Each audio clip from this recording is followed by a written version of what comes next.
Kabili na kami ng mga timba.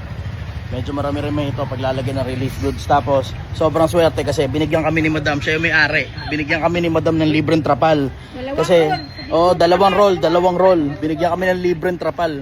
Kasi umuulan ngayon 'di ba? Ang daming nang nasiraan ng mga bahay nila, ang daming nawalan ng bubong. So ngayon, may mga iba nakatira sa kalsada na lang, may mga iba nakatira sa kung saan man. Nagbigay sa amin ng trapal. Yan, dalawang roll. Maraming salamat po. Promote nga hanap buhay nyo. Nahiya ako na lang. Ayan, dalawang roll. Ito pa yung isa pang roll. Dalawang roll yun ng trapal yung binigay sa amin. So makakapaglagay kami ng mga trapal doon na mapapakinabangan ng mga tao para hindi sila mabasa sa ulan. Nandito kami ngayon sa one-way Antipolo Street, City of Coronadal, Tri-G Commercial.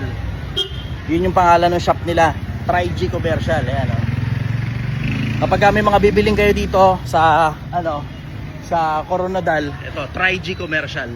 Yun yung pangalan ng shop nila. Maraming salamat po, Tri-G Commercial.